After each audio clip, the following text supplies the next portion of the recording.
Hi there, I'm Ollie, and my crush rejected me because I'm younger than her. Now, I'm dating her older sister. Before anything else, remember to subscribe, give this video a thumbs up, and hit that notification bell icon to show your support for me. Ella and I met when we were just toddlers. Our parents were good friends, and they would often schedule playdates between us. Often with Ella's older sister Zoe watching us. I realized I had a crush on Ella when I was about 8. But when I was younger, I had no self-esteem to speak of. I was a quiet, shy kid, and I kept whatever I was thinking and feeling to myself. I spent years just watching my crush. So close, but seemingly a world away. She was always doing some amazing stuff. Whether it was getting into ballet school, traveling with her parents, performing in front of an audience of hundreds, or winning as prom queen. Ella slowly became someone seemingly out of reach. But I knew I had to give it a shot. I've always heard people say that age is just a number, and I thought that was some kind of rule. I really believed it. I never thought that her being a couple of years older than me would matter. So when I decided to get up the courage to ask her out before her graduation, what she said to me really hit me hard. I don't really like guys who are younger than me. You're all so immature. I'm way past boys. I date men now. And besides, I'll be in college soon, where there'll be college boys. What do you think the girls there would say if they found out I was dating someone in high school? Ugh, how embarrassing. It already gives me the shivers. Go pick on someone your own age.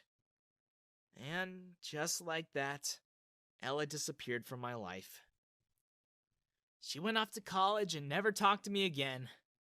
In the meantime, I had 2 more years to finish high school. And during that time, Ella's sister and I hung out a lot.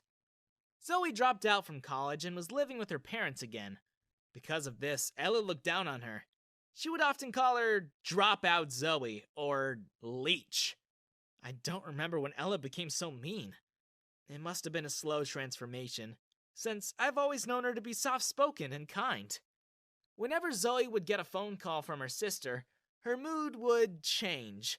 She'd get sad and depressed. I would tell her everything was gonna be okay, and that she should just focus on the things that she liked to do. Zoe was really good with computers. Most of the time, what she talked about went over my head. I would just nod and listen really intently, even though I had no idea what all of it meant. Because I could see that that was Zoe's passion. Whenever she'd talk about the code she's writing, her eyes would light up and she'd look really, really beautiful. Even more than her sister. That's how I realized I never felt the same way about Ella. I never actually liked her. I just admired her for the things she'd accomplished. I never loved her. But I loved Zoe. In those 2 years we spent together, I got to know her. And before I left for college, I asked her out. She said yes. It was really tough because we were apart for a lot of the time. Zoe found a nice job in town which kept her busy. And there were lots of girls in college. None of them were as interesting and as awesome as her, though.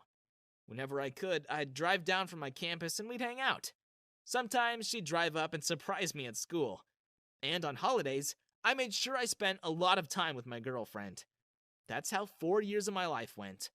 Luckily, it all worked out between us. And on my college graduation, it made me really happy when I saw her seated beside my parents.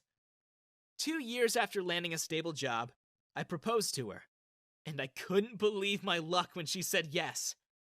Unfortunately, that news reached Ella, and apparently she was not happy about it. She came home as soon as she heard and sat her sister and I down to talk. Why would you want to marry him? Him, of all people! You know he tried to ask me out, right? Besides, what's he gonna feed you? You're already stuck in a dead-end job, typing around on your silly laptop. You have no real career! And now you're gonna marry some entry-level, low-income loser like him? I mean, come on! You're like, what, 6 years older than him? That's ridiculous! People are gonna call you a cougar! I found it all so ridiculous. I couldn't help but actually laugh.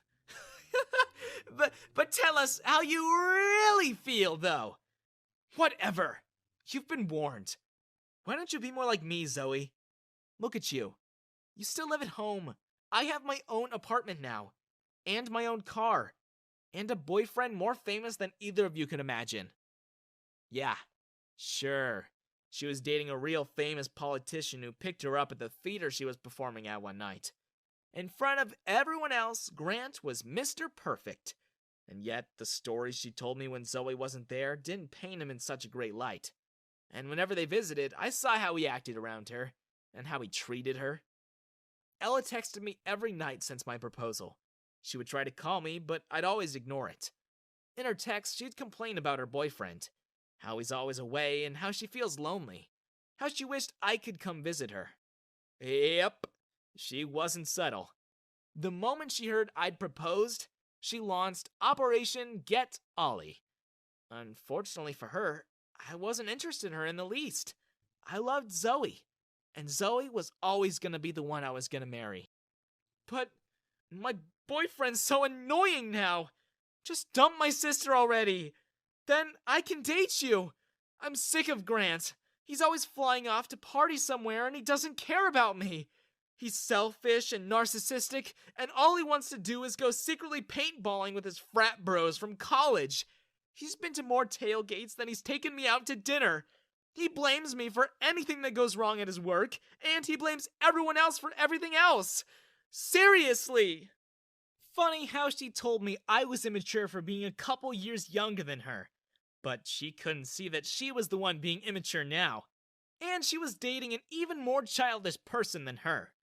No matter how many times Ella tried to make me take her out on a date, I simply waved her off or made up an excuse.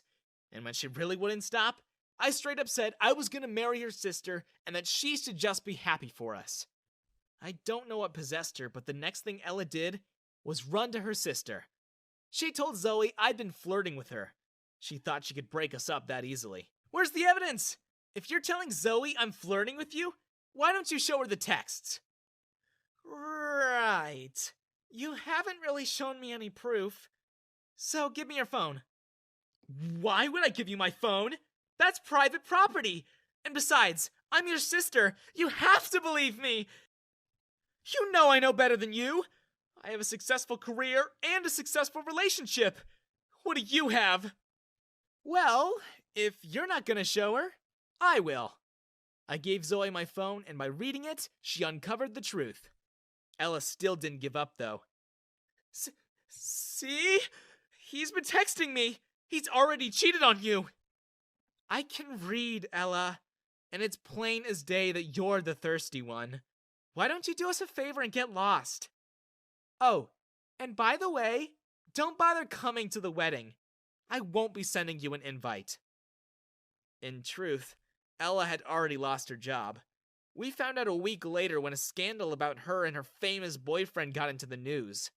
Turned out, Grant was already married, and he had 3 children he'd been dodging. He hadn't paid any child support for years.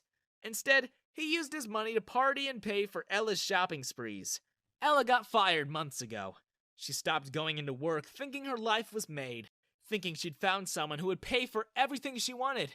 It turned out, neither of them got what they wanted, and Ella had to move back into her parents' house. As the wedding drew closer, Zoe and I moved into our new house that she bought. See, it only took one successful software for Zoe's company to skyrocket, and Zoe was in charge of that project. She got promoted and got a massive bonus. Now she's even richer than Grant ever was. I'm not ashamed that my wife earns more than me, and Zoe always makes it a point to assure me that we are always equals no matter what. That's why I love her. On our wedding day, everything was perfect. The sun was out and Zoe was more beautiful than ever. Right as we were about to exchange vows, the doors to the venue burst open. It was Ella. She had crazy hair and even crazier eyes. Stop this wedding! Absolute silence, until one guest in the back yelled out, "You're late! We're past that part already!" Everyone laughed, but Zoe was not deterred. She ran down the aisle and brandished a bucket of what looked like red paint as she yelled, "You can't have him! You'll never have him!" And then one of Zoe's bridesmaids tackled her. It wasn't paint. Fish guts flew into the air and covered everything. Panic broke out. But before Ella could say another word, security cuffed her and escorted her away. We had to relocate outside, but even after all that, Zoe and I got married. Gross smells hung around, but it didn't matter to us. It was still our special day, and no amount of Ella's stunts would ever change that. The best thing was, Zoe and Ella's parents made sure that Ella cleaned up the mess she made after the ceremony was over, and she had to pay a massive fine to the venue for the damages. Zoe is CEO of her company now, and I just recently got promoted as well. We're expecting our first baby in a few months, and I just couldn't be happier that Ella rejected me that day.